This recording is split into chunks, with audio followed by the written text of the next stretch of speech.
Yeah, I mean, it's still early in the day, but yeah, it's always fun. You know, I've been here for a week in London, so it's been a pretty spectacular week. And yeah, it's madness out there, so it's always fun. And what do you get out of the experience of meeting fans at things like this? What brings you along? I mean, it's sort of a mutual love of, you know, we all come together and we love the same show or same shows, so it's always nice to kind of revisit all that, and especially if we're lucky enough to have a reunion, you know, to be here with Summer is fantastic because we don't really see each other that much. You know, we're busy with children and lives in different cities, and so it's just, you know, it's a reunion. So I was wondering how many different ways do you have of answering the inevitable question? Is it coming back? Do you just have one stock answer or three and you alternate during the course of the weekend? You know, yes and no. Or now I've just started lying. That's the best way. I'll say, you haven't heard? Like, no, it's a great question. I mean, we sort of wonder too. The cast kind of wonders. I've asked Joss that. I've been like, I get asked all the time, like, why is it? He just says it's, so much more complicated than we could ever imagine. Is it always the 20th Century Fox holding the rights? It's not like I don't. Netflix could. I don't know. It's a good question. Yeah. But, I mean, just fundamentally, why do you think it is a show that, even though it ran for a relatively short period of time, still has such a special place in so many people's hearts? What is the magic of Firefly? Well, I mean, I think there's so many magical things about the story. I think the story was so universal and timeless in many ways. I think there's like a new generation now, or generations, that are watching the show. But I also do think, back to the whole cancellation thing, I think there's something about it being snatched away so soon that kind of, started this movement, right? And so, I don't know. Like, I think that has a huge part to do. Like, it was too soon, and people weren't okay with that. And I think that's part of the allure. Do you think after the movie, because the movie quite nicely wraps most things up. Yeah. Does everyone want to go back and continue, or? That's a good question. I mean, I think when we're asked, would we go back? Yeah, of course. But I think we also wonder if it just sort of like, just leave it as it was and don't touch it because it was just so special. So, there's both sides of that coin. I mean, was it difficult for you, having kind of put that character away, to then have to kind of bring it all back again to go back and do the film? No, not at all. And I think I was a little worried about that. But yeah, no, not at all. I remember the read-through, and we all sort of sat there and just, all these people who I had grown to love, who had become my family, reading the words of these characters who I had missed. And I think just stepping on set was just like riding a bike. It was just, and it was, we had Joss, he was directing, so it really was, and you're supported by your cast and your crew, so it was so familiar in so many ways that it was very easy to step back into that world. What is Justin like as a director? Is he like an actor's director, or is he like a visual director? Because sometimes you get... he's kind of everything. I had never met somebody who was so clear with what he wanted, at the same time being so accessible, and I was always in awe. I mean, we all know he's a genius, but he's one of the most delightful men to sort of hang around with and pal around set. So you never sort of, if he was stressed, you never knew it. He just seemed to very effortlessly kind of throw it all together.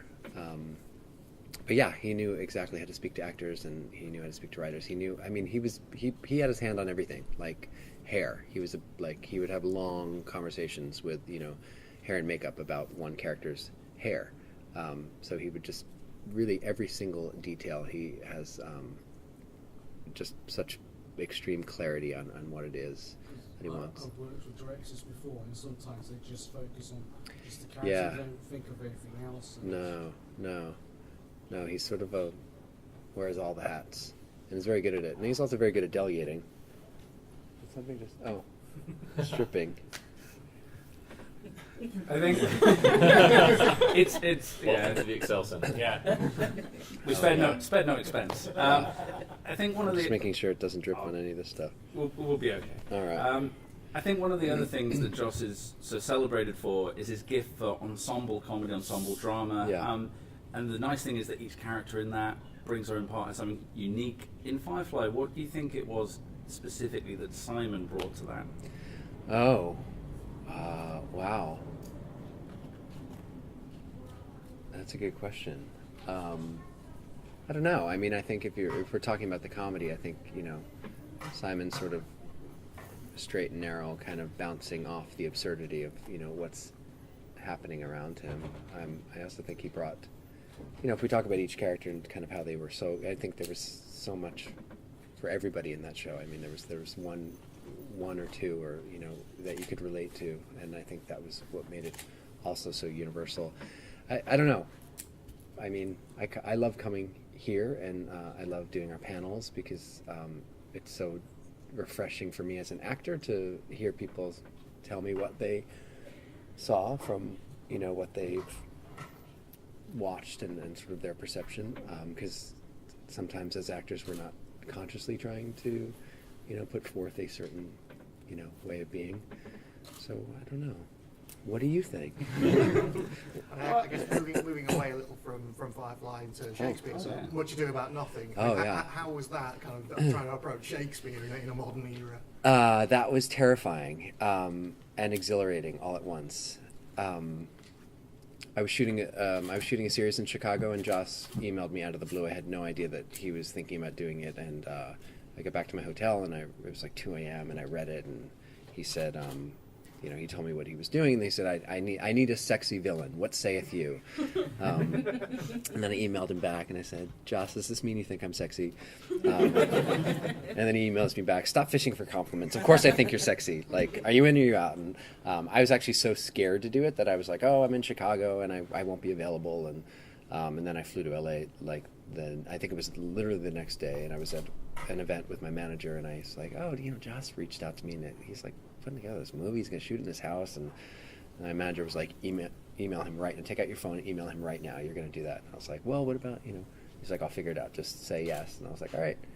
And I was terrified. I showed up for rehearsals, and I was terrified, and I think when we first, the first shot, I was finally, we had so much rehearsal, which was great, and we were doing it in Joss's house, which we all knew, and we had many a drunken night in Joss's house, and that's kind of what the play is about. But yeah, I think he sat us down, and he was like, I know exactly what I want. I'm gonna set up 2 or 3 cameras, so you're gonna have 1, maybe 2 chances at it. So don't basically. So we were all like, all right. So we went home and did so much homework, all of the actors, and showed up. And I think what was so exhilarating about it was it really, we thought, oh, this is the one shot at it. So it's kind of like you're stepping out on stage, and you don't know what's going to happen, and and I think that's what he caught. So I think what we saw was sort of kind of live theater, caught on film. But again, it was one of those, moments where he gathered everybody, like actors, cast, crew, craft service. Like, it was just everybody showed up to support this passion project of his. So it was really special. So having done so much with Joss, kind of bummed that he didn't bring you in on the Avengers. Well, didn't you know? There's a shot of me from behind. Because no, it's a funny story. I'm actually in it, my jawline. Really? No, I'm kidding. Avengers 2. No, he called me and said, I need a favor. And I said, sure, like what? And he's like, oh, we're doing reshoots, and I need an actor to play off Scarlett. Like, we need a really good actor for her. And I was like, okay, great. And I showed up, and I was like, I didn't know what I was doing. And it was just a day of reshoots, and they put a wig on me to look like Mark Ruffalo because he wasn't available for the reshoots, and then we just shot everything over my shoulder. But apparently, I've seen a movie still. I don't really notice it myself, but it's clearly my jaw from behind. And it was fun. I got to hang out with Joss all day. I got to kiss Scarlett, which, even as a gay man, is fun and delicious. But yeah, no, I don't know. I think I trust that if there's something for me, he's always looking out for a lot of us, Would you like to do, because he's working on Batwoman, or Batgirl? Batgirl, yeah. And he's taking over from Scott, unfortunately, for Justice League. So they're doing reshoots and stuff. So Zach. For Zach, yeah. Yeah, I would do it. I mean, I've been approached for Batgirl, to play Batgirl. Yeah. What was your experience like on Teen Titans? Voiceover is strange for me that way because my experience is very isolating because it's just me in the booth. What I love is we screen them at WonderCon, which is down in Anaheim. So like the first time, well, not the first time, I lie, but because I like to see the movie before I talk about it. But the first time a lot of people are seeing it is like it's like 3,000 people in one room like seeing these movies, and it's pretty. It's pretty extraordinary. I didn't think I understood the fan base for the animation until my first movie that I did. But yeah, it's fun. I have a blast on those movies. I really do. Yeah. What was it like being in Con Man? Oh, so fun. Just so fun. I don't have anything else to say. I mean, it was great. It was, yeah, it was great. It didn't feel like a job. It wasn't work really. It was again one of those instances where like a lot of familiar faces, a lot of familiar actors, a lot of familiar crew members, and I'd just come off Much Ado, and there were literally some of the crew were just transplanted to that, and so it was delightful. Yeah. How did you get involved with Best Friends Forever? And was that before or after East Siders?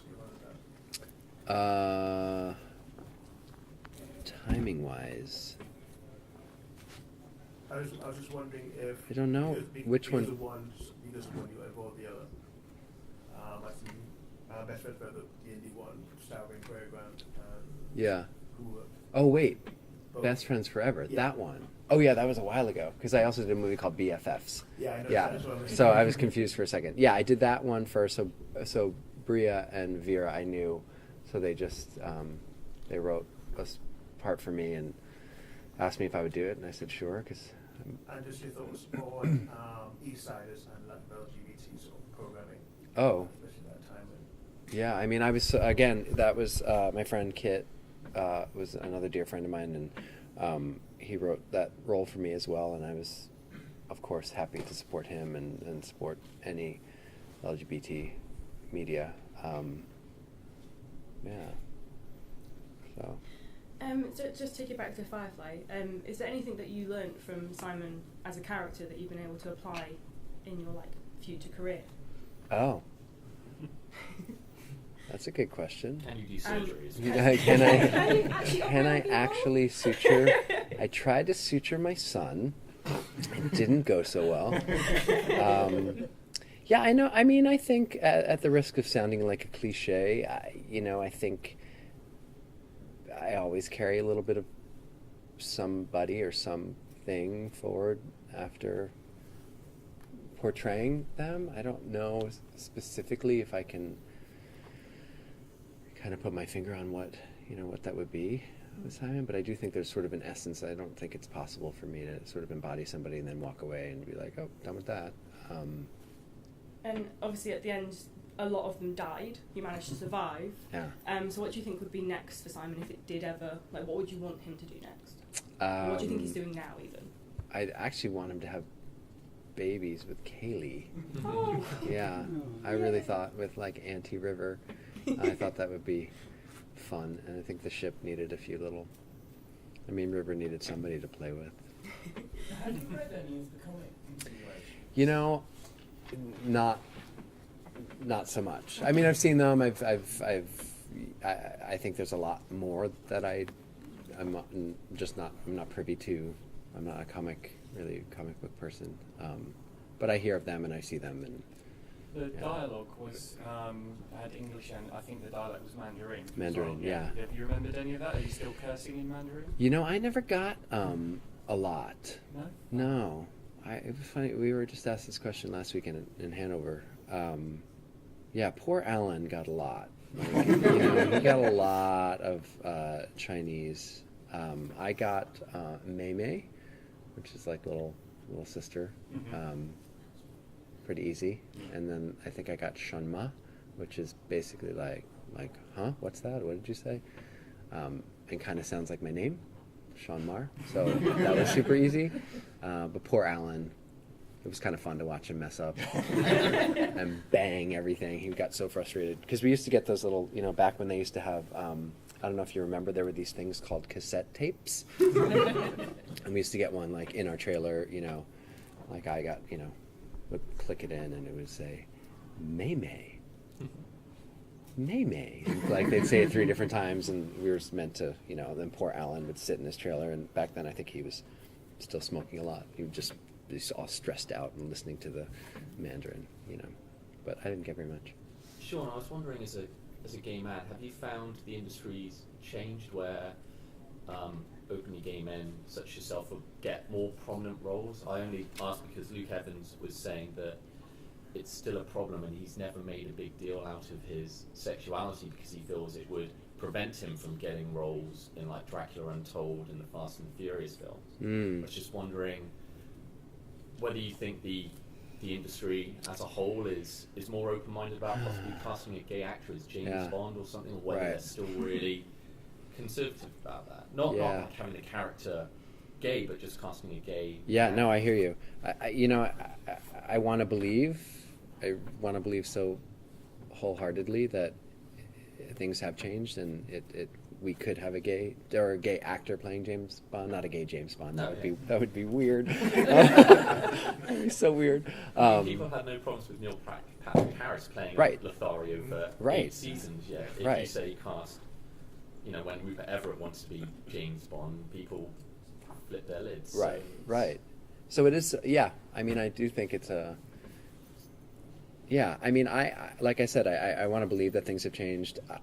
I think for me, personally, you know, I came out publicly because I was doing a show and the character was, you know, gay, 1960s Chicago, and I thought it would be a great platform, and it was always something I wanted to do. And for me, it was a choice I made as a father. Like I sort of wanted to be the best role model I could, and then I couldn't understand, I couldn't fathom how I would ever tell my daughter that there was something about me or our family that I hid for the sake of, you know, our career or my career.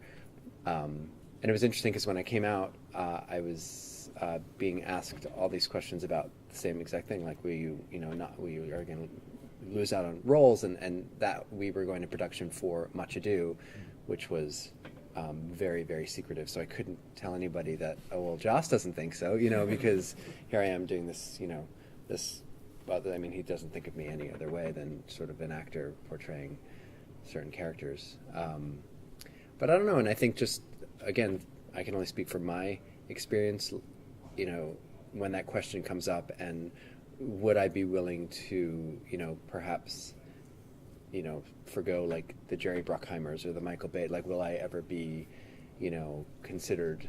And I just think if it's, you know, somebody who's not going to hire me because I'm gay, it's not somebody that I want to work with. And I don't think that really happened to me until I got old. And, you know, it's like, and I think I used to say it, but I never believed it, but now I truly believe it. I'm like, you know, if I'm not going to be considered for something because I'm gay, I wouldn't want to do it. So am I missing out on some stuff? I don't know. Do I care? Probably not, but that's just my personal, and I'm not trying to be, you know, elusive and, you know, or anything like that. I don't know, that's just my personal.